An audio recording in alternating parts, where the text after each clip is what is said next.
입추를 앞두고 오늘 수도권을 포함한 중부지방에 출근길 많은 비가 예보됐습니다. 시간이 지나면서 비는 더 거세질 것으로 보여 우산 꼭 챙기셔야겠습니다. 현장에 지금 취재 기자가 나가 있습니다. 권준수 기자. 네, 여의도 버스 환승센터입니다. 네, 저희 스튜디오가 있는 상암동은 지금 비가 쏟아졌다가 잠시 잦아들었다가 반복되고 있는데요. 그곳 상황은 어떻습니까? 네, 여의도도 비슷합니다. 제가 처음 이곳에 도착한 새벽 5시까지만 해도 정말 많은 비가 내렸습니다. 지금은 잠깐 비가 그치고 도로가 이렇게 젖어 있는 모습만 좀 볼 수 있는데요. 시민들이 이른 시간부터 출근길에 나서면서 우산을 하나씩 갖고 다니는 모습을 볼 수 있었습니다. 서울을 포함한 수도권은 오늘 오전부터 오후 사이에 많은 비가 내릴 것으로 예상됐습니다. 경기 북서부와 동부 지역 등에서는 아침 출근 시간대 시간당 20mm 이상의 거센 비가 쏟아질 수 있는데요. 기상청은 내일까지 수도권 등 중부 지방에 최고 150mm 이상 비가 올 수 있다고 예상했습니다. 특히 지난번에 폭우 피해가 컸던 경기도는 만일의 상황을 대비하고 있다고요? 네, 이번에도 많은 비가 예보된 경기도는 오늘 새벽 5시부터 비상 1단계를 발령하고 상황실을 꾸린 뒤 지역별 호우 상황을 살피고 있습니다. 중앙재난안전대책본부는 폭우가 내릴 경우 도심에서 특히 지하차도나 배수로 등을 피해 다닐 것을 강조했습니다. 특히 그동안 무더위가 이어져 온 터라서 국지성 집중호우로 짧은 시간에 많은 비가 내릴 수 있는데요. 아까 말씀드린 것처럼 수도권은 출근 시간대 이후로 오후로 들어가면서 더 많은 비가 내릴 것으로 예고된 만큼 안전사고에 유의하셔야겠습니다. 지금까지 여의도에서 YTN 권유수입니다. 이번엔 경기 북부로 가보겠습니다. 북한과 가까운 군남댐에 취재 기자 나가 있습니다. 김희영 기자. 네, 경기 연천군 군남댐입니다. 네, 일단 새벽이고요. 화면이 어둡긴 하지만은 그래도 화면만 봐도 습기 찬 모습들 이런 것들이 느껴지는데 현장 상황 어떻습니까? 네, 현재 이곳은 비가 약하게 내리고 있는데요. 제 뒤로 군남댐 수문이 보이실 텐데 13개 수문 중 평소처럼 7개를 열어둔 상태입니다. 저희 취재진이 이곳으로 오는 동안 지역마다 빗줄기 강도가 오락가락하는 모습이었는데요. 댐 수위는 새벽 5시 기준 23.5m 정도로 어제와 큰 차이가 없는 수준입니다. 초당 방류량 역시 40톤 안팎인데 평소와 같습니다. 아직 이곳 일대에 비가 많이 내리고 있진 않지만 오늘 수도권을 시작으로 전국 대부분 지역에 강하고 많은 비가 예보돼 있어 안심하기는 이릅니다.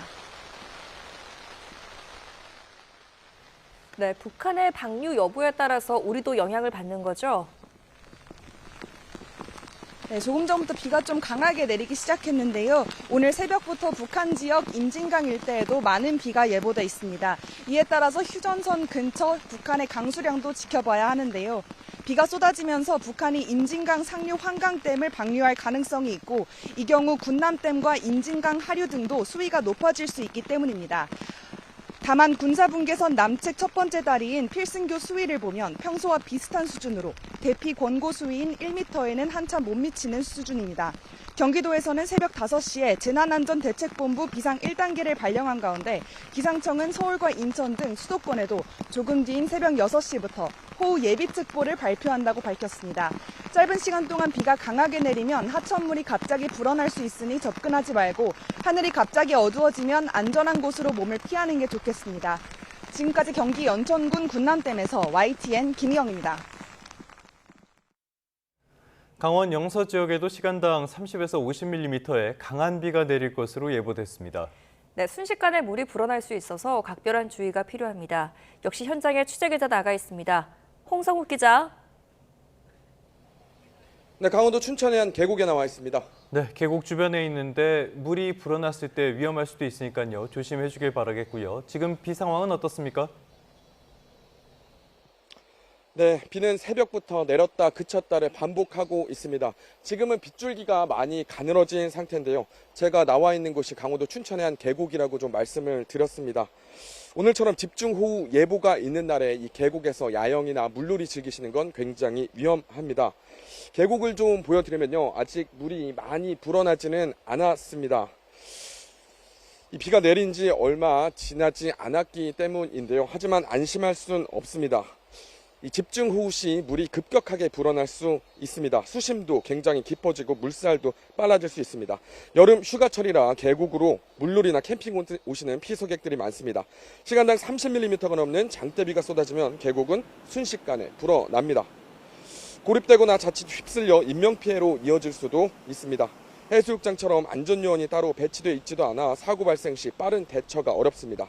계곡이나 강 주변 물놀이 중 폭우가 쏟아진다면 무리해서 건너려고 하면 절대 안 됩니다. 일단 안전한 곳으로 대피한 뒤에 신고 후 구조를 기다리는 게 좋습니다. 불어난 계곡물은 무릎 높이까지만 올라와도 사람이 넘어질 만큼 물살이 강하기 때문입니다. 실제로 매년 여름 집중호우로 강이나 계곡에서 고립되거나 물살에 휩쓸리는 사고가 반복되고 있습니다. 여름 휴가철 피서도 좋지만 무엇보다 중요한 게 안전입니다. 기상 정보를 수시로 확인하시고 물놀이 즐기시는 게 좋겠습니다. 지금까지 강원도 춘천에서 YTN 홍서욱입니다. 앞서 보신 것처럼 오늘 내리는 비는 낮 동안에 점차 거세져서 내일까지 전국으로 확산할 전망입니다.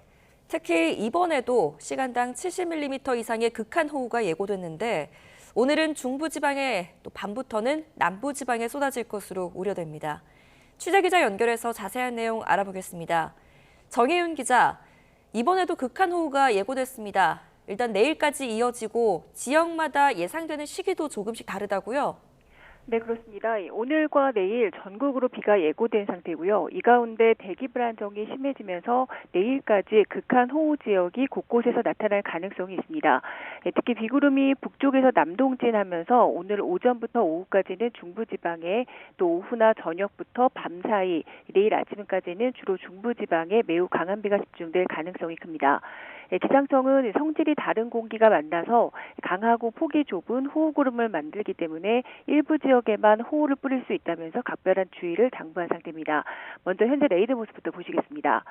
아직 호우를 가진 주된 비구름이 북한 지방에 머물고 있습니다. 하지만 이 찬 공기가 점차 강해지는 데다 남서쪽에서부터 덥고 습한 수증기가 유입되고 있어서 서해에서부터 대기 불안정으로 인한 비구름이 계속해서 만들어지고 있습니다. 이전 시간보다 서울 경기 지역의 비구름이 더 발달했고요. 또 강한 비가 내리는 곳도 늘어났습니다. 특히 기상청에서 예의주시하고 있는 북한 지역의 주된 비구름대도 조금씩 휴전선 부근으로 남하하고 있는 상황입니다.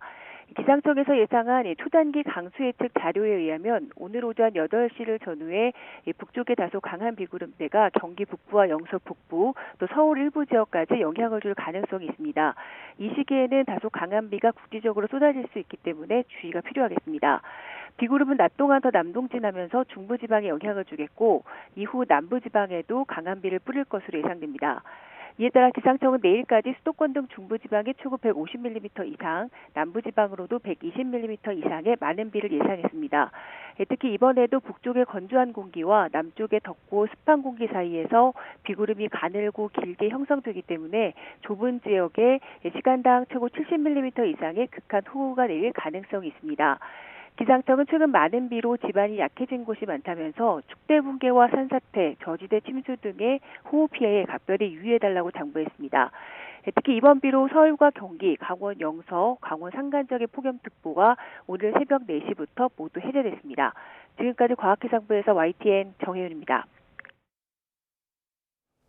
이번엔 특검 진행 상황 살펴보겠습니다. 김건희 특검팀이 오늘 오전 김 여사를 피의자 신분으로 불러서 조사합니다. 특검은 별도의 티타임 없이 김 여사가 도착하는 즉시 조사에 돌입합니다. 황보연 기자입니다. 김건희 여사는 오전 10시 피의자 신분으로 서울 광화문 특검 사무실에 출석합니다. 특검은 김 여사와 별도 티타임이나 면담 없이 곧장 조사하기로 했습니다. 내란 특검이 윤 전 대통령을 조사할 때와 마찬가지로 별도 예우를 갖추지 않고 일반 피의자처럼 대하겠다는 겁니다. 김건희 특검은 통상 절차대로 법과 원칙에 따라 조사할 예정이라고 강조했습니다. 김건희 여사에 대한 신문은 특검팀 내 부장검사가 맡습니다.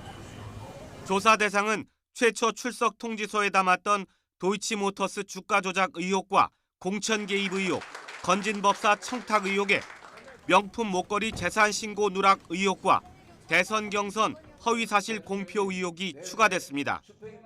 김건희 여사 소환을 앞두고 특검은 구속된 통일교 전 본부장과 집사 게이트 관련 인물들을 잇따라 불러 조사했습니다. 또 공천 개입 의혹과 관련해서는 명태균 씨가 실질적으로 운영했던 것으로 알려진 여론조사 업체 대표도 소환했습니다. 특검은 지금까지 조사한 내용을 토대로 김 여사를 강하게 추궁할 것으로 예상되는데 일단 1차 조사는 밤 늦게 마칠 것으로 보입니다. YTN 황보현입니다. 여러 논란으로 수사선상에 올라왔던 김 여사는 지금까지 한 번도 공개 소환 조사를 받거나 포토라인에 서지 않았습니다. 이번에 처음으로 포토라인에 서게 되는데요. 김 여사가 관련 의혹과 관련해 입장을 내놓을지에 관심이 쏠립니다. 이만수 기자입니다. 지난해 7월 서울중앙지검은 명품 가방 사건과 도이치 주가 조작 의혹에 연루된 김건희 여사와 12시간 동안 대면 조사를 진행했습니다. 그런데 검찰 청사가 아닌 대통령 경호처 건물에서 출장 조사를 벌였습니다. 비판 여론이 들끓었고 검찰총장까지 가세해 원칙이 훼손됐다며 고개를 숙였습니다. 법 앞에 예외도 특혜도 성역도 없다고 말씀드렸습니다. 그러나 대통령 부인 조사 과정에서 이러한 원칙이 지켜지지 않았고 김 여사 측은 경호 지침에 따른 불가피한 절차였다고 해명했습니다. 직접적인 유감 표명이나 사과도 없었습니다. 권사님들에게도 이런 자리에서 뵙게 돼서 송구스럽다. 또 그다음에 심려를 끼쳐드려서 국민들에게 죄송하다라고 말씀을 드리고 성실히 조사에 임했습니다. 이후 검찰은 도이치 주가 조작 재수사와 명태균 의혹 수사 과정에서 여러 차례 소환을 통보했지만 김 여사는 번번이 거부해왔습니다. 하지만 사건을 넘겨받은 민중기 특별검사팀은 체포 가능성까지 시사하며 압박 수위를 높였고 결국 공개 소환이 성사됐습니다. 윤 전 대통령은 소환 부름으로 체포영장 청구됐는데 김 여사 같은 경우에는 그런 부분도 고려 대상이신지 좀 궁금합니다. 그 부분은 논의를 해서 정하도록 하겠습니다. 윤석열 전 대통령은 지금까지 검찰과 특검에 여러 차례 소환되면서 단 한 번도 입장을 내지 않았습니다. 처음 포토라인에 서게 될 김건희 여사가 입장을 낼지, 낸다면 내용은 무엇일지, 아니면은 윤 전 대통령처럼 쏟아질 취재진 질문에 묵묵부답으로 대응할지 오전 10시 광화문 특검 사무실 앞으로 시선이 모이고 있습니다. YTN 이만수입니다. 국회 법제사법위원회 위원장을 맡고 있는 더불어민주당 이춘석 의원이 주식 차명거래 의혹으로 전격 탈당했습니다. 당내 조사에 이어 경찰의 수사까지 시작되면서 의혹이 불거진 당일에 바로 결단을 내렸습니다. 김옥래 기자입니다. 민주당 이춘석 의원이 본회의장에서 휴대전화로 주식창을 보고 있습니다. 네이버와 LG CNS 등의 종목을 시세에 맞춰 사고 파는 모습이 한 언론사 카메라에 고스란히 포착된 겁니다. 1억 원이 넘는 계좌의 명의는 차모 씨, 이춘석 의원의 여성 보좌관입니다. 국민의힘은 차명 거래가 의심된다며 집중 포화에 나섰습니다. 그동안 재산 신고에서 누락했다는 지적이 나왔고 또 미공개 고급 정보를 다루는 유력 정치인으로 도덕성 문제까지 도마 위에 올랐습니다. 법치주의 수호의 선도자가 되어야 할 국회 법사위원장이 현행법을 위반한 것에 대해서 도저히 용납할 수 없습니다. 정청래 민주당 대표도 당 윤리감찰단에 긴급 진상조사를 지시했습니다. 이춘석 의원은 그러자 SNS에 본회의장에서 주식 화면을 열어본 건 변명의 여지가 없다고 사과했습니다. 하지만 차명 거래는 결코 사실이 아니라며 당의 진상조사에 성실히 임하겠다고 밝혔습니다. SNS에 올린 그게 전부입니다. 그래서 조사하면 밝혀질 거니까요. 하지만 논란이 일파만파 커지고 경찰이 이 의원과 보좌관을 금융실명법 위반 혐의로 입건하자 전격 탈당했습니다. 이 의원은 저녁 8시쯤 정청래 대표에게 전화해 당에 누를 끼쳐 죄송하다며 탈당의 뜻을 밝혔고 정 대표는 탈당하면 당내 조사나 징계를 할 수 없는 만큼 경찰의 철저한 수사로 진상이 밝혀져야 한다고 말한 것으로 전해졌습니다. 이 의원이 탈당하면서 국민의힘이 야당 몫이라며 탐냈던 국회 법제사법위원장 자리도 공석이 됐습니다. YTN 김웅래입니다. 더불어민주당이 추진해온 방송 3법 가운데 하나인 방송법 개정안이 민주당 주도로 국회를 통과했습니다. 무제한 반대 토론, 필리버스터를 이어온 국민의힘은 필리버스터가 강제 종결되자 표결에 불참했습니다. 김문경 기자입니다. 방송법 일부 개정 법률안 대안은 가결되었음을 선포합니다. 재석 의원 180명 가운데 찬성 178, 반대 2명으로 방송법 개정안이 국회를 통과했습니다. 방송문화진흥회법, 한국교육방송공사법 등과 함께 민주당이 개정을 추진한 주요 쟁점 법안 가운데 하나입니다. 공영방송의 이사수를 늘리고 사장, 보도 책임자 임명 방식을 바꾸는 것을 주요 내용으로 담았습니다. 민주당은 공영방송을 정상화하고 방송을 국민의 손에 돌려주기 위한 법이라며 개정 취지를 설명했습니다. 정치권에서 좌지우지하던 경영 지배 구조를 국민들에게 돌려드린다라는 취지로 이번에 개정안을 제출했다는 점을 먼저 말씀을 드립니다. 무제한 반대 토론, 필리버스터를 이어오던 국민의힘은 필리버스터가 강제 종결되자 표결에 불참했습니다. 앞서 진행된 반대 토론에서 국민의힘 의원들은 이번 개정안이 민주당 성향의 단체들의 일자리를 만들어주는 방송 장악법이라며 강하게 반발했습니다. 무슨 국민을 위한 방송입니까 이게? 여러분들이 원하는 사장 안 치면 국민을 위한 방송 됩니까? 방송법 개정안은 더 강한 민주당을 내세운 정청래 대표 체제의 1호 법안으로 기록됐습니다. 정 대표는 검찰과 언론, 사법개혁 등을 3대 개혁 과제로 제시하고 추석 전에 완료하겠다는 방침을 밝혔는데 국민의힘이 강하게 반발하면서 전국도 얼어붙고 있습니다. YTN 김문경입니다.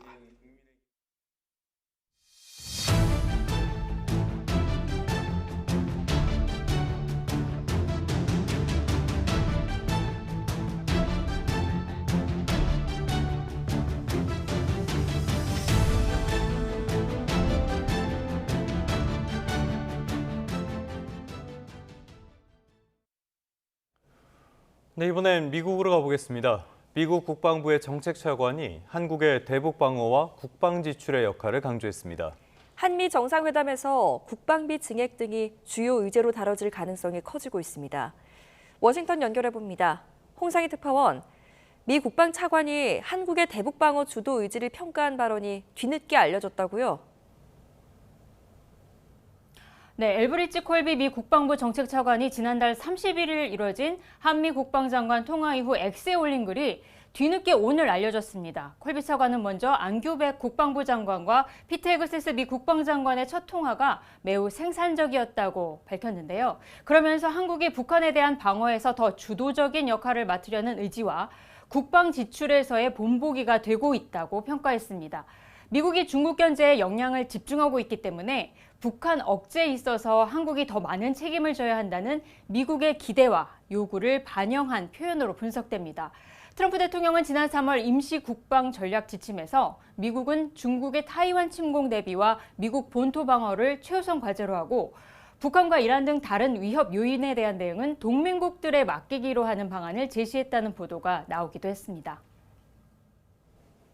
국방 지출에서도 본보기가 되고 있다. 이런 발언들은 우리나라에 대한 국방의 증액 요구, 이런 것들과 연관돼 있어 보이는데 어떻습니까?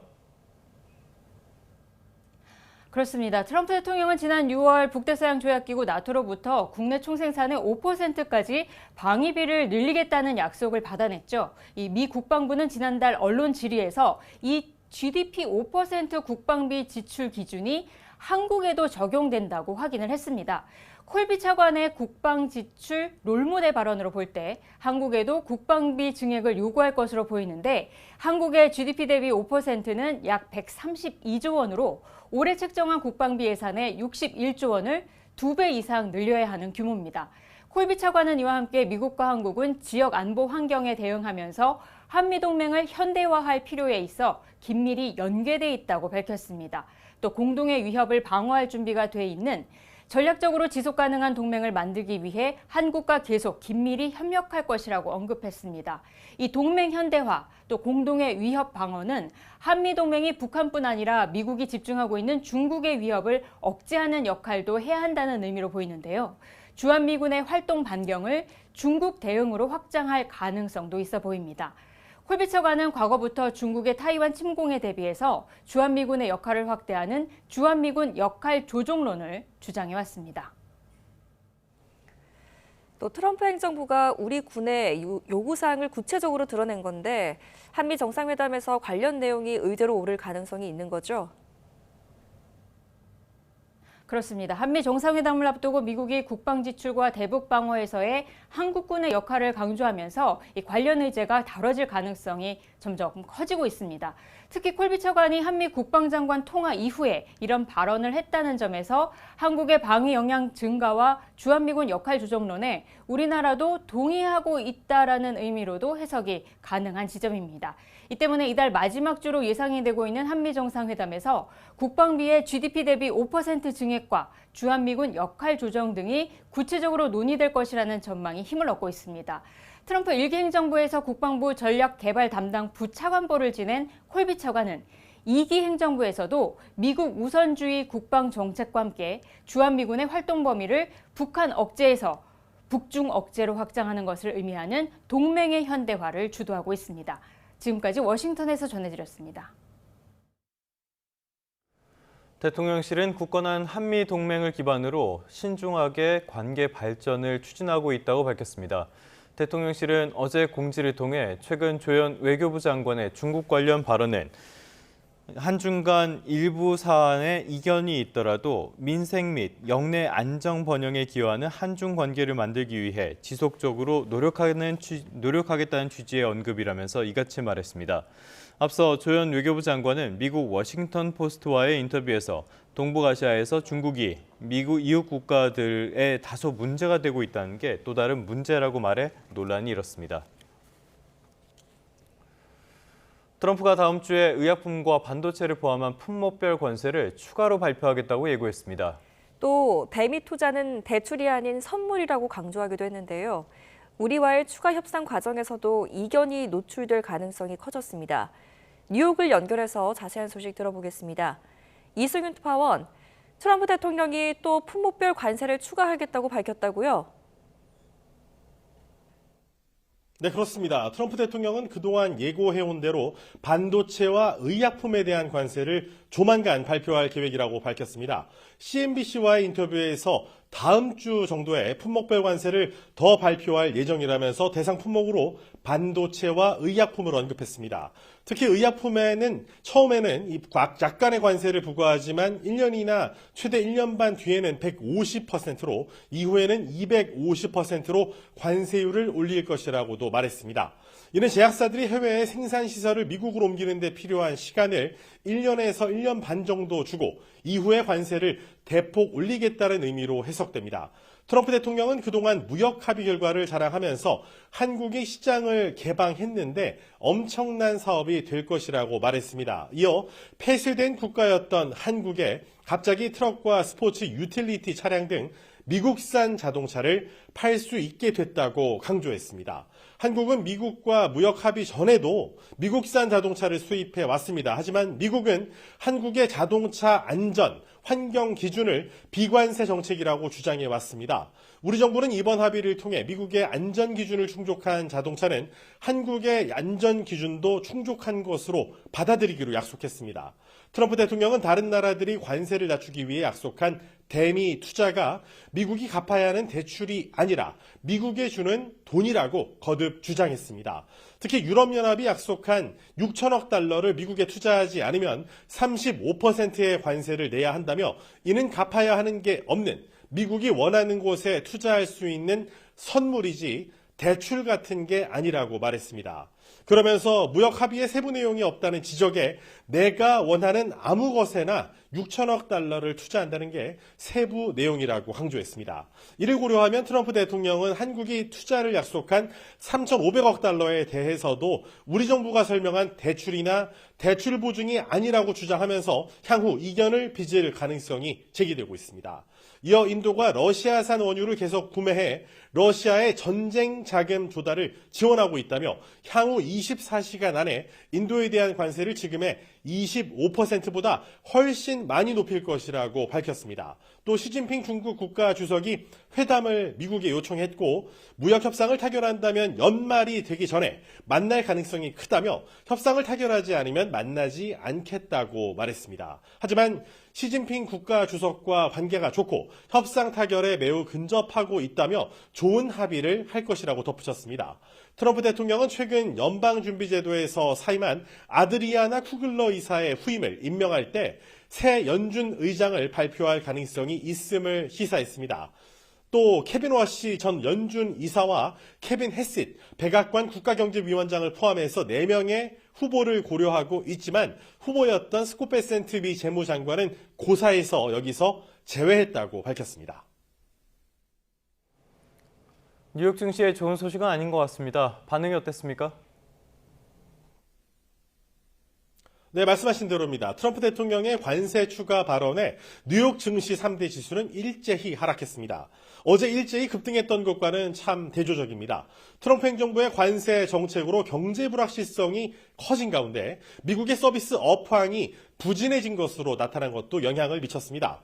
미국 공급관리협회인 ISM은 7월에 미국 서비스업 구매 관리자 지수 PMI가 전월보다 0.7포인트 하락한 50.1로 집계됐다고 밝혔습니다. 전문가 전망치도 밑돈 수치인데 고용시장이 뚜렷하게 약화한 가운데 관세 정책이 경기 둔화 속에 인플레이션을 의미하는 스태그플레이션을 초래할 수 있다는 우려가 커진 게 반영된 겁니다. 전문가의 분석 직접 들어보시죠. So I do expect some of those figures to start to hit as we move a little bit further into the fall here. And as a result, those prices could rise and we could see that impacting the economy and the profitability and mostly the margins of some of the companies, which thus far have been able to absorb any impact that they've had, which have been minimal. PMI는 경기 동향 파악을 위해 기업의 구매와 공급 담당 임원들을 상대로 신규 주문과 재고, 고용 여건을 설문조사한 결과를 지수화한 지표인데요. 50보다 크면은 확대 국면, 작으면은 위축 국면을 나타냅니다. 미국의 서비스업이 미국 경제의 3분의 2 이상을 차지한다는 점에서 이런 서비스 업황 둔화는 미국의 경기 전망을 어둡게 하는 요인으로 분석되고 있습니다. 지금까지 뉴욕에서 YTN 이승윤입니다. 경제 한 줄 뉴스입니다. 지난달 소비자 물가가 한 달 전보다 2.1% 올랐습니다. 소비자 물가 상승률이 2달 연속 2%대 초반을 기록했습니다. 정부가 폭염, 폭우 등 기상 악화에 따른 농축수산물 가격과 수급 변동성이 최소화되도록 품목별 관리에 만전을 다하겠다고 밝혔습니다. 신규 채용은 줄고 퇴직 연령이 높아지면서 국내 기업의 20대 직원 비중이 50대 이상보다 적어지는 세대 역전 현상이 벌어진 것으로 나타났습니다. 대한항공이 이코노미석과 비즈니스석 사이급의 좌석인 프리미엄석을 처음으로 도입합니다.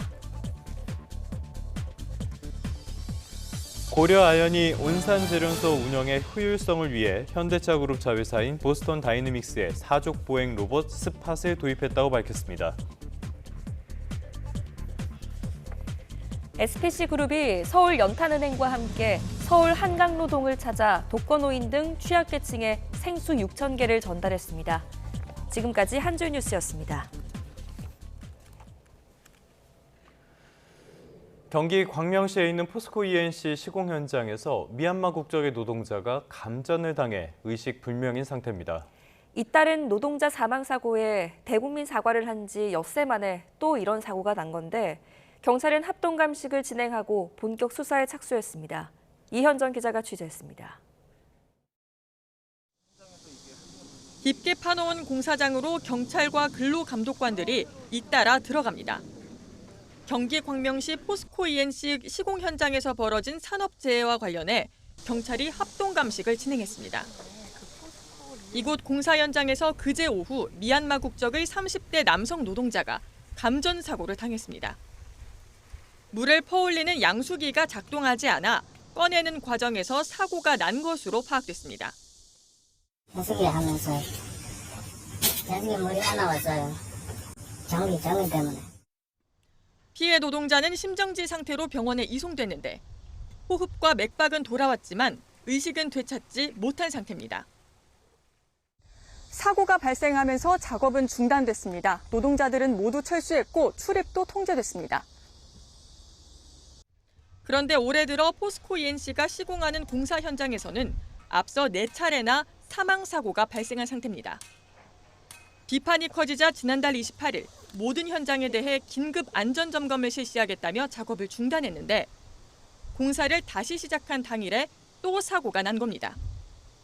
경찰은 자세한 사고 원인을 파악하기 위해 양수기 등 장비를 국립과학수사연구원으로 보내 감정을 의뢰했습니다. 공사장 관계자들도 참고인 신분으로 불러 조사하고 있는데 안전관리에 미흡했던 정황이 확인될 경우 업무상 과실치상 혐의를 적용해 입건할 방침입니다. YTN 이현정입니다. 이에 대해 대통령실은 이재명 대통령 휴가가 끝나고 대응이 있을 것이라고 밝혔습니다. 고용노동부도 반복된 사고에 강력한 유감을 나타내고 안전조치를 제대로 했는지 검증하겠다며 엄중한 대응을 예고했습니다. 김대근 기자입니다. 지난달 28일 포스코 ENC가 시공한 경남 함양 울산 고속도로 공사 현장에서 60대 노동자가 천공기에 끼어 숨졌습니다. 올해 들어서만 4번째 포스코 ENC 공사 현장에서 사망 사고가 잇따르자 이재명 대통령은 강하게 질책하며 대책 마련을 촉구했습니다. 이게 있을 수 있는 일입니까? 살자고 돈 벌자고 간 직장이 전쟁터가 된 거 아닙니까? 포스코 ENC는 즉각 대국민 사과라고 전국 건설 현장 103곳의 작업을 전면 중단한 뒤 안전점검을 하겠다고 발표했습니다.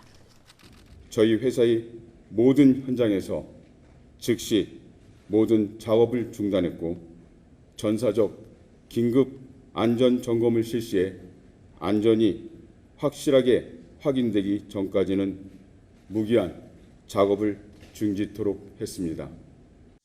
하지만 엿새 만에 또다시 사고가 반복되자 대통령실은 매우 안타깝다는 반응을 보였습니다. 그러면서 이미 여러 차례 경고한 만큼 이 대통령의 대응이 있을 거라고 말했습니다. 충분히 동일 사업장에 동일 반복되고 있는 그런 사고 유형에 대해서 여러 번 좀 경고와 채찍을 보낸 바가 있었기 때문에 아마 휴가 끝나고 다른 대응이 있지 않을까 싶습니다. 네. 고용노동부도 반복된 사고에 엄중 대응을 예고했습니다. 김영훈 고용노동부 장관이 강력한 유감을 나타낸 가운데 노동부는 포스코 ENC가 공사 재개 과정에서 안전조치를 제대로 검증했는지 살펴보면서 앞서 포스코그룹사가 제시한 안전관리 혁신 계획을 재검토해 보다 근본적인 대책을 주문하겠다고 밝혔습니다. 또 현재 진행 중인 전국의 포스코 ENC 건설 현장 62곳에 대한 불시 감독도 철저히 이행하고 지금까지 발생한 안전사고 관련 수사도 일벌백계 관점에서 신속히 진행하겠다고 강조했습니다. 이 같은 움직임이 포스코 ENC의 반복되는 사고를 근절할 계기가 될지 주목됩니다. YTN 김대근입니다. 포스코 ENC 정희민 사장이 반복된 중대재해 사고에 책임을 지고 사의를 표명했습니다. 정 사장은 입장문을 내고 포스코 ENC를 책임지는 사장으로서 사고가 반복된 것에 대해 무거운 책임을 통감한다면서 자리에서 물러나겠다고 밝혔습니다. 또 전면적인 작업 중단과 철저한 안전점검을 약속했음에도 또다시 인명사고가 발생한 점에 대해 국민 여러분께 머리 숙여 깊이 사과드린다고 덧붙였습니다. 대기불안정으로 인해 서해상에서 발달한 비구름대가 중북부 지방에 형성되어 있습니다. 이에 따라 경기 동부와 영서 일부 지역에 제법 강한 비가 내리고 있는데요. 앞으로는 주된 비구름까지 남하하면서 출근길 무렵 중북부를 중심으로 빗줄기가 더욱 강화하겠습니다. 따라서 이들 지역을 중심으로는 현재 호예비특보가 발령 중입니다. 오늘 수도권과 강원은 오전부터 오후 사이, 충청은 늦은 오후부터, 남부지방은 밤 사이에 시간당 70mm 안팎의 극한 호우 가능성이 있습니다. 산사태나 저지대 침수 등 피해 없도록 각별히 유의해 주시기 바랍니다. 예상되는 비양은 경기 북부와 영서의 많게는 150mm 이상, 그 밖의 지역에도 최고 100에서 120mm의 큰 비가 내리겠습니다. 이에 따라 심한 폭염은 주춤하겠습니다. 현재 수도권과 강원 내륙 지방은 폭염특보가 모두 해제된 상태인데요. 아침까지는 곳곳에서 열대야가 이어지겠지만 한낮 기온은 서울이 28도에 머무르겠습니다. 중북부는 오늘 밤까지, 충청 이남은 내일 아침까지 비가 이어지겠고요. 내일 오전부터 경북과 중부 곳곳으로는 또 한 차례 비가 내릴 전망입니다. 날씨였습니다.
네, 다시 특검 진행 상황 살펴보겠습니다. 김건희 특검팀이 오늘 김건희 여사를 처음으로 소환합니다. 민중기 특검팀은 오늘 오전 10시 김 여사를 피의자 신분으로 소환해 조사할 예정입니다. 김 여사는 차량에서 내린 뒤 특검 포토라인을 지나 특검 사무실로 이동할 예정으로 김 여사가 수사기관에 공개 출석하는 건 이번이 처음입니다. 특검팀은 김 여사를 상대로 도이치모터스 주가 조작 의혹과 공천 개입 의혹, 건진법사 청탁 의혹에 더해 명품 목걸이 재산 신고 누락 의혹과 대선 경선 허위 사실 공표 의혹 등 5가지 혐의를 조사할 계획입니다. 김 여사 조사는 각 사건 수사를 지휘하는 부장검사들이 직접 진행할 것으로 전해졌습니다. 김건희 특검이 오늘까지는 윤 전 대통령에 대한 체포영장을 집행하지 않기로 했습니다. 특검은 윤 전 대통령 측 변호인과 조사 방식과 일정을 논의하겠다고 밝혔습니다. 박조은 기자입니다. 김건희 특검이 윤석열 전 대통령에 대한 체포영장 재집행 의지를 굽히지 않고 있는 가운데 윤 전 대통령이 변호인을 선임했습니다. 헌재 탄핵 심판과 윤 전 대통령 내란 수사 변호인단으로 활동하는 배보윤 변호사입니다. 김건희 특검은 윤 전 대통령의 변호인 선임서가 접수됐다면서 6일까지는 체포영장을 집행할 계획이 없다고 밝혔습니다. 변호인과 소환조사 일정, 방식 등을 논의하겠다는 겁니다. 윤 전 대통령 측이 특검과 협의해 조사를 받을 수도 있겠지만 이번에도 소환에 응하지 않을 가능성도 큽니다. 특검은 이럴 경우 물리력을 써서라도 체포영장을 반드시 집행한다는 계획입니다. 윤 전 대통령에 대한 체포영장 기한은 오는 7일까지입니다.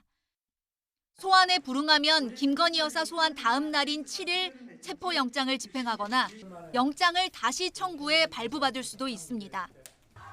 앞서 특검팀은 서울구치소에서 윤 전 대통령을 체포하려 했지만 윤 전 대통령이 수의도 입지 않은 채 누워 완강히 버티며 무산됐고 특검팀은 물리력을 써서라도 다음 체포영장 집행은 완료하겠다고 밝혔습니다. YTN 박조은입니다. 경찰이 서부지법 폭동 사태와 관련해 이 전광훈 목사와 서울 사랑제일교회에 대한 압수수색을 벌였습니다. 전 목사와 교회는 서부지법 사태와 무관하다며 반박했습니다. 김희영 기자가 취재했습니다. 경찰 통제선 너머로 검은 차량이 들어가고 서류를 든 수사관들이 내립니다. 인근에는 교회 탄압을 중지하라는 팻말을 든 사람들이 보입니다. 경찰이 전광훈 목사와 서울 성북구에 있는 사랑제일교회, 전 목사의 유튜브 콘텐츠를 만드는 교회 인근 스튜디오 등에 대한 강제 수사에 착수했습니다. 서부지법 폭동 사태와 연관됐다는 의혹에 대한 자료를 확보하기 위해서입니다. 전 목사는 시위대가 서부지방법원 청사에 난입하고 경찰의 공무집행을 방해하도록 교사한 혐의 등을 받고 있습니다.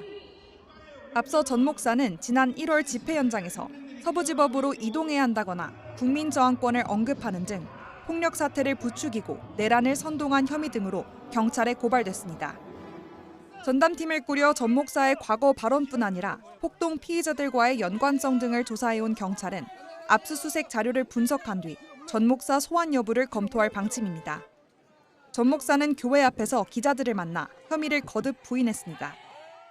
서부 사태하고는 전혀 나하고 관계가 없고 난 8시 반에 종료를 했다니까 나한테 목사님 안녕하세요 인사할 정도지 우리 교회에서 특임 전사를 임명한 적도 없고. 사랑제일교회 역시 입장문을 내고 경찰이 6개월 넘게 아무런 조사도 없다가 갑자기 압수수색에 나섰다며 교회는 서부지법 사태와 무관하다고 밝혔습니다.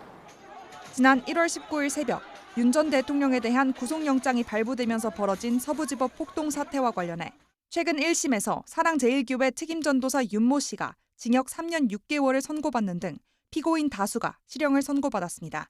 YTN 김희영입니다.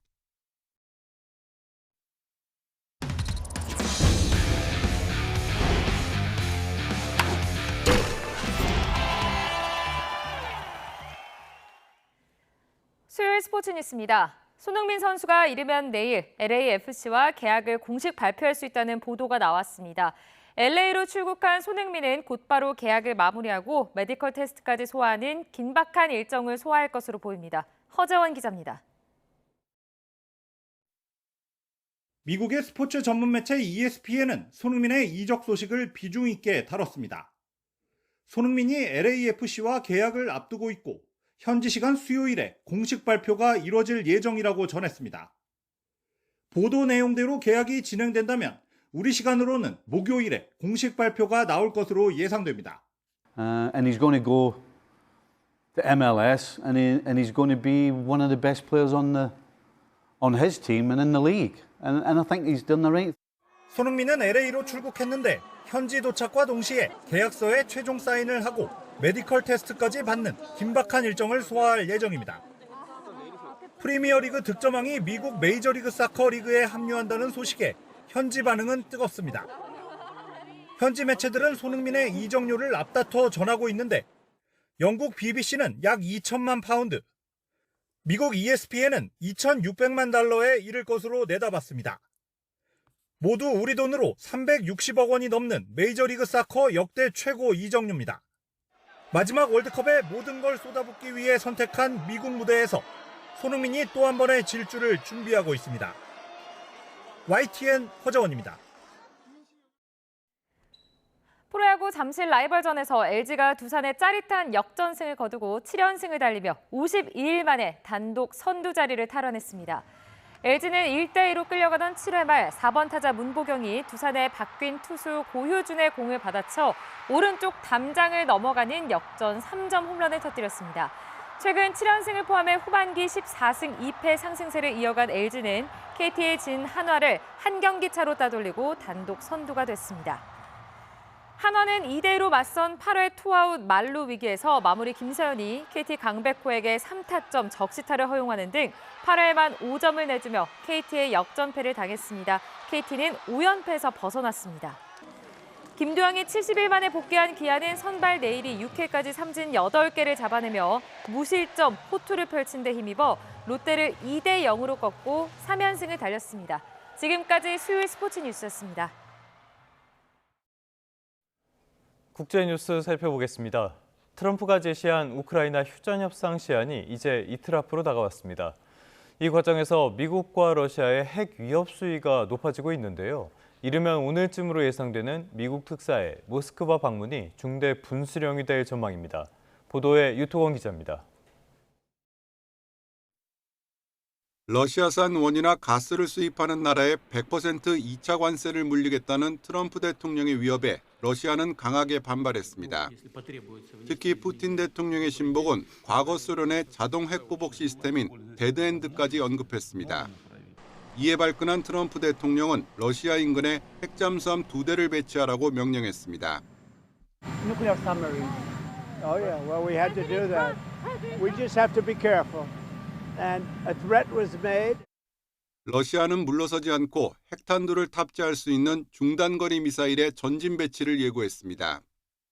트럼프 일기행 정부가 일방적으로 파기한 뒤에도 스스로 유지해왔던 중거리 핵전력 배치 제한을 완전히 해제했습니다. 이에 따라 지난해 11월 처음 공개한 극초음속 미사일 오레시니크를 올해 안에 벨라루스 등에 배치할 것으로 보입니다.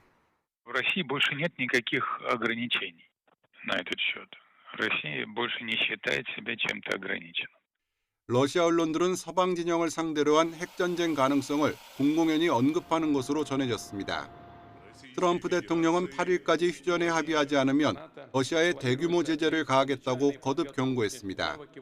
에너지로 벌어들이는 자금을 차단하면 푸틴 대통령은 전쟁을 지속할 수 없다고 장담했습니다. 또 젤렌스키 우크라이나 대통령과 드론을 포함한 방위 분야 협력 방안을 논의하면서 압박의 수위를 높였습니다. 미국과 러시아의 갈등이 최고조에 이른 가운데 이르면 오늘 트럼프 대통령의 특사가 모스크바를 방문해 최종談判에 나설 예정입니다. YTN 유토건입니다. 휴전 협상이 진전을 보지 못하는 가운데 이스라엘의 네타냐후 총리가 가자 지구 전체를 점령하기로 결심했다는 보도가 나왔습니다. 하마스가 인지를 억류하고 있는 지역까지 포함해 군사작전을 강행할 경우 인지들의 생사가 위태로워지겠죠. 그래서 내부 반발도 나오고 있습니다. 이경화 기자입니다. 베냐민 네타냐후 총리가 군 훈련소에서 신병들을 만났습니다. 이 자리에서 총리는 가자 지구에서 완전한 승리를 거두겠다고 거듭 강조했습니다. וההישגים האלה כמובן הם מאחורינו, אבל עדיין יש צורך להשלים את תבוסת האויב בעזה, לשחרר את כל חטופינו, להבטיח שעזה לא תהווה יותר איום על ישראל. אנחנו לא מוותרים על אף אחת מהמשימות הללו, ואנחנו נעשה את זה יחד. 현지 언론은 네타냐후 총리가 이스라엘 인질이 억류돼 있는 지역을 포함해 가자 지구를 완전히 점령하기로 결심했다고 보도했습니다. 이 결심을 따르지 않을 경우 사임해야 할 것이라는 말도 이스라엘군 참모총장에게 덧붙였다고 전했습니다. 참모총장은 그동안 인질의 안전을 고려해 가자 지구의 완전 점령에 반대해왔습니다. 60일 휴전안을 두고 하마스가 이스라엘의 병력 철수 범위를 확대할 것 등을 요구하자 네타냐후 총리는 더 기다리지 않을 태세입니다. 기근에 직면한 가자 지구 상황을 놓고 국제 여론이 크게 악화한 뒤 구호품 반입은 늘리겠다면서도 군사작전에서는 강공을 이어가겠다는 겁니다. 현장 관계자들은 지금의 구호품 수준으로는 기근 상황을 해결할 수 없다고 지적합니다. I hope you understand the magnitude, the difference between this very small amount of aid that has now come in and everybody expect me to clap and say thank you, and the massive needs that are there, where people are literally dying on a daily basis.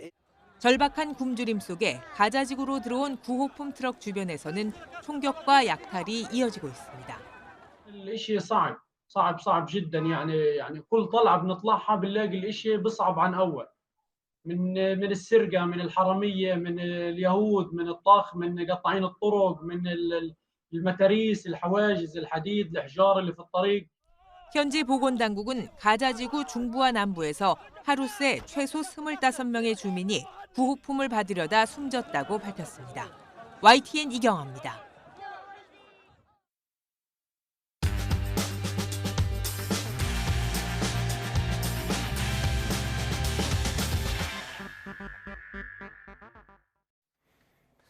(8월 6일) 수요일 스타트 브리핑 시작합니다. 첫 번째 기사 보겠습니다.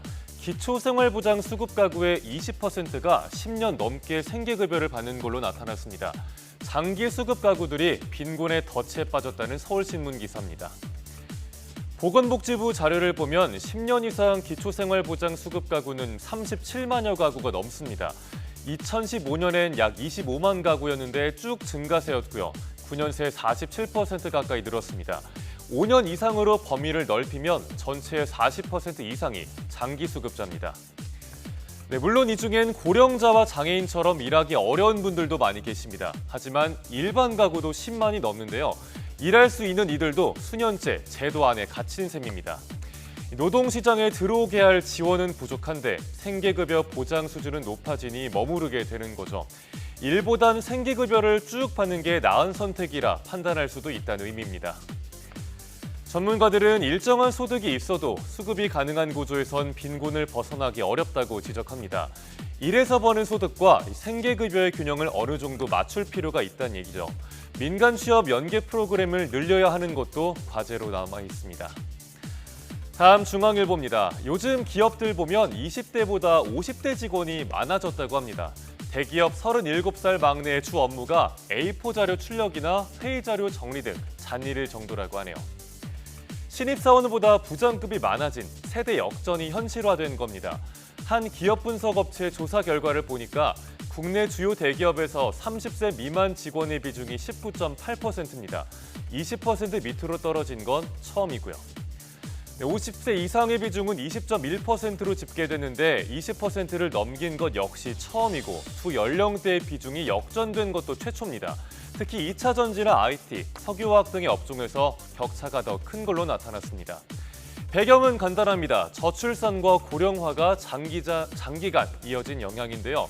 신규 채용은 줄고 퇴직은 늦어지면서 기업 내 고령화 속도가 빨라진 겁니다. 나이 많은 막내, 그리고 생산성이 떨어지는 만년 부장이 늘고 있다는 게 현장의 반응입니다. 기업들이 경력직을 선호하는 흐름도 영향을 미쳤습니다. 세대 간 비중이 뒤바뀌는 전환점에 도달했다고 봐야겠죠. 유연한 고용 재설계가 필요하다는 의견도 신문은 함께 실었습니다. 이어서 동아일보 보겠습니다. 폭염과 폭우가 계속 갈마드는 올여름, 유례없는 기후 재난에 소방의 대응에도 비상이 걸렸다는 내용입니다. 지난달 말 폭우로 경기 가평군에서 실종자가 잇따랐죠. 서 있기만 해도 땀이 비 오듯 흐르는 35도가 넘는 폭염 아래 수색이 2주 넘게 이어졌습니다. 소방대원도 전국에서 약 1,000명이 동원됐습니다. 네, 5월 15일부터 지난달까지 폭염 관련 신고 건수는 2,467건, 지난해 같은 기간보다 2.4배가 늘었습니다. 이 중 병원으로 이송된 온열 질환자만 2,000명이 넘습니다. 또 산사태와 침수 같은 폭우 피해까지 속출하면서 소방 인력엔 과부하가 걸리고 있는데요. 화재 진압할 인력이 부족해서 내근자나 비번자까지 동원되기도 하는 상황입니다. 당장 내년 또 내후년에도 올해 같은 기후재난이 닥쳐올 수 있죠. 전문가들은 퇴직자를 활용하거나 기후재난 전담부서를 만드는 등 장기적인 대응 시스템을 짜야 한다고 조언하고 있습니다. 네, 마지막 기사입니다. 트럼프 행정부가 관세에 이어서 비자 장사에 나섰습니다. 관광이나 출장 보증금으로 최대 2,085만 원을 내야 한다고 하네요. 미 국무부는 앞으로 1년간 비자 보증금 시범 프로그램을 시행하기로 했습니다. 적용 대상은 불법 체류 가능성이 높은 국가 또는 신원조회나 범죄 기록 확인이 부족한 국가 출신 등입니다. 우리나라를 포함해서 미국과 비자 면제 프로그램을 맺은 국가들은 대상에서 빠졌습니다. 보증금을 낼 수 없는 사람은 아예 미국 입국 자체가 안 되는 구조입니다. 정해진 공항에서만 입출국할 수가 있고요. 체류 기간도 최대 30일입니다. 체류 기간 내에 떠나면 보증금을 돌려주지만 기한을 넘기거나 불법 취업이 확인되면 몰수돼서 미 국고에 귀속됩니다. 트럼프 대통령은 앞서 500만 달러의 가격표를 붙이고 골든카드, 즉 영주권을 판매하기 시작했죠. 각종 비자 수수료도 올리면서 노골적인 비자 장사에 나섰다는 비판이 나옵니다. 이런 가운데 한인 대학생이 미 이민단 속국에 붙잡혀 구금된 일도 있었습니다. 종교계 탄원으로 이례적으로 석방되긴 했지만 비슷한 일이 재발할 우려는 커지고 있습니다. 8월 6일 아침 신문 살펴봤습니다. 지금까지 스타트 브리핑이었습니다.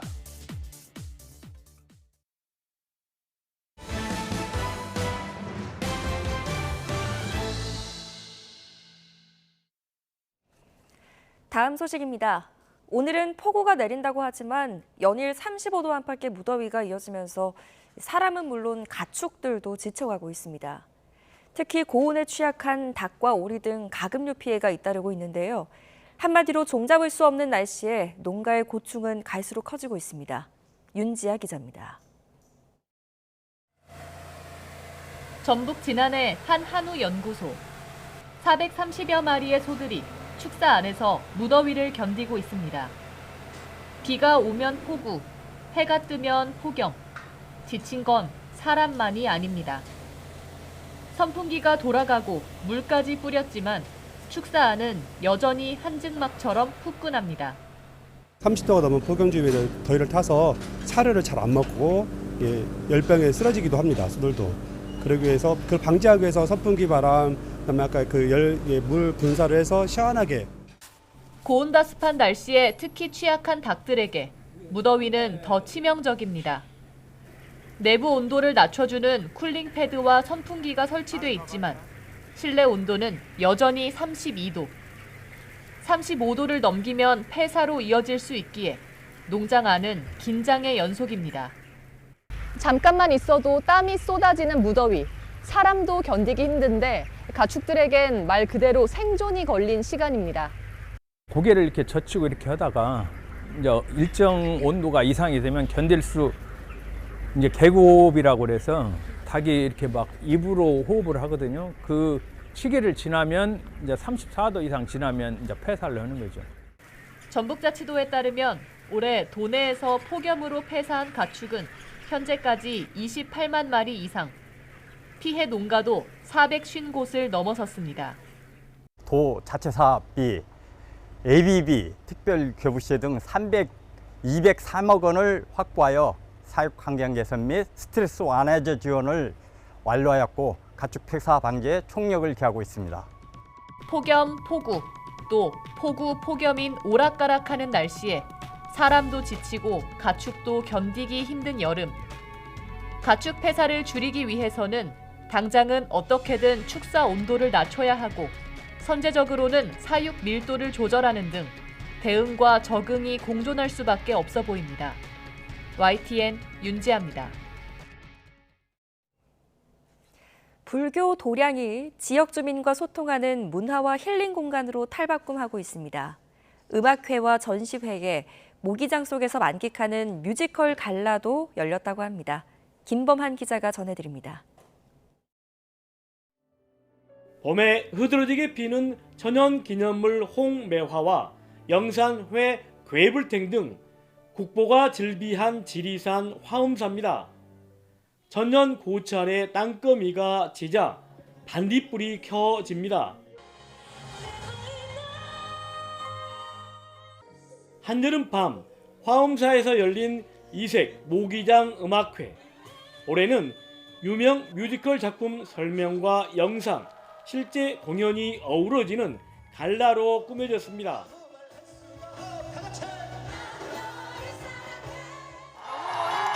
여름이었는데 세계 수준의 뮤지컬 배우들과 함께한 밤은 모든 참여자가 잊지 못할 추억과 행복을 준 것 같습니다. 화엄사는 이미 요가와 라인 댄스 경연 대회 등을 열어 문화 공간으로 자리매김했습니다. 국보 제67호 각황전입니다. 화엄사에서는 이런 국보급 문화대를 야간에 관람하고 불교 문화도 체험할 수 있는 화야몽 프로그램도 운영하고 있습니다. 지역 주민과 소통하고 도량을 찾는 모든 이들이 지친 몸과 마음을 쉴 수 있도록 하기 위해서입니다. 지역민들과 함께하는 어떤 문화생활, 그리고 또 많은 분들이 힐링할 수 있고 이 더운 여름 시원한 그런 느낌으로 올 여름을 보내면서 자기 삶에 커다란 어떤 행복을 가져올 수 있는 변화가 이 음악제를 통해서 기회가 되었으면 하는 마음에서 음악제를 열게 되었습니다. 오는 10월 화엄사에서는 깊어가는 지리산의 가을 정취와 아름다운 선율의 앙상블을 만끽할 수 있는 음악제도 열릴 예정입니다. YTN 김범환입니다. 뉴욕 증시의 전반적인 흐름은 강세이긴 합니다. 하지만 트럼프 2기 출범 이후에 변동성이 커진 것도 사실이죠. 간밤에는 3대 지수 모두 조정을 받았는데요. 폭락 뒤의 반등, 그리고 다시 하락장이 펼쳐진 셈입니다. 특히 기술주 중심의 나스닥 지수는 0.65% 빠졌습니다.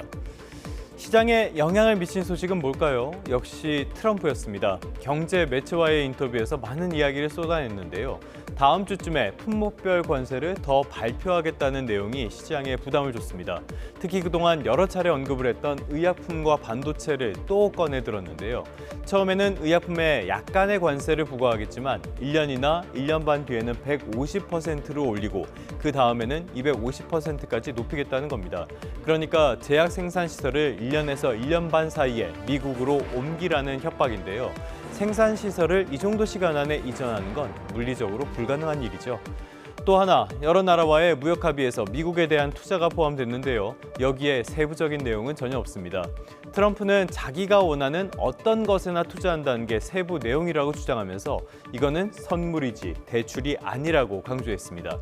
이런 주장은 우리에게도 시장에도 큰 부담이 될 가능성이 있습니다. 이러는 사이에 미국 경제는 조금씩 무너져 내리고 있는 것 같습니다. 간밤엔 미국 경제에서 압도적인 비중을 차지하는 서비스업 관련 지표가 나왔는데요. 공급관리자협회가 7월 서비스업 구매 관리자 지수 PMI를 발표했습니다. 그런데 이게 묘합니다. 50.1로 가까스로 기준치인 50을 넘겼습니다. 세부적인 내용도 나쁩니다. 기업 활동도, 신규 주문도, 고용도 관세 여파로 다 나빠졌습니다. 반대로 가격 지수는 2022년 10월 이후에 가장 높았는데요. 그러니까 경제는 나빠지는데 물가는 오를 가능성이 커졌다는 뜻입니다. 이거는 스태그플레이션을 강력하게 시사합니다. 다만 일정 부분은 관세 효과도 나타났습니다. 6월 무역 적자가 축소됐다는 소식인데요. 한 달 전보다 16% 줄어 1년 9개월 만에 최소치를 기록했습니다. 특히 중국과의 무역 적자는 21년 만에 가장 작았습니다. 수출도 수입도 줄었으니까 어쩌면 그냥 교역 자체가 나빠진 걸지도 모르겠습니다.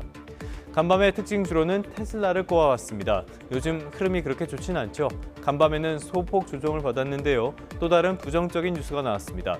일부 주주가 테슬라와 일론 머스크 최고 경영자를 상대로 무인 택시 사업과 관련해 집단 소송을 제기했다는 소식인데요. 그러니까 테슬라가 실제로는 안전하지도 않고 문제가 많은 서비스를 도입하면서 장밋빛 전망만 내나 주주들이 손해를 봤다는 겁니다. 주력 사업인 전기차는 여전히 부진합니다. 지난달 영국과 독일 판매는 1년 전에 반토막 이하로 추락했습니다. 업황도, 회사 내부도, 최고 경영자의 행보도 그야말로 내우 외환인 셈인데요. 여러 차례 말씀을 드렸던 내용이지만 테슬라 투자에는 조심하셔야겠습니다. 지금까지 3분 뉴욕 증시였습니다. 오늘 아침 출근길 강한 비에 대한 주의가 필요하겠습니다. 현재 이곳 서울은 비가 잠시 소강 상태를 보이고 있지만 영서 일부 지역에는 대기 불안정으로 인해 시간당 20mm 안팎의 장대비가 집중되고 있는데요. 앞으로는 본격적인 비구름이 남하하면서 곳곳에 중서부 지방을 중심으로 빗줄기가 강화하겠습니다. 이번에도 시간당 70mm 안팎의 극한 호우가 예고된 만큼 피해가 발생하지 않도록 각별한 주의를 기울여 주시기 바랍니다. 자세한 레이더 화면부터 살펴보겠습니다. 북한 지역에 머무르던 비구름대가 점차 남하하면서 경기 북부와 영서 북부 지역에 영향을 주기 시작했습니다. 앞으로 중서부와 경북지방까지 빗줄기가 더욱 강화하겠는데요. 따라서 이들 지역을 중심으로 현재 호우 예비특보가 확대 발표됐습니다. 오늘 서울 등 중북부 지역은 오전부터 오후 사이, 충청은 늦은 오후부터 남부지방은 밤 사이에 시간당 70mm 안팎의 극한 호우 가능성이 있습니다.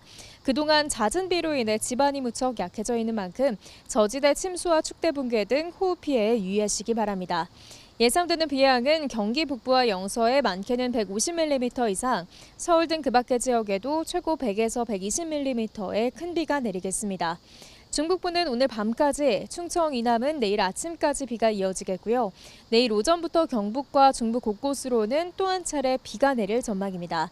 비와 함께 전국적으로 바람도 강하겠습니다. 특히 남해안과 제주도 해안에서는 너울성 파도도 높게 일 것으로 보이는 만큼 시설물 관리와 안전사고에 유의해 주시기 바랍니다. 지금까지 YTN 윤수빈입니다. 뉴스타트 3부 잠시 뒤에 계속됩니다.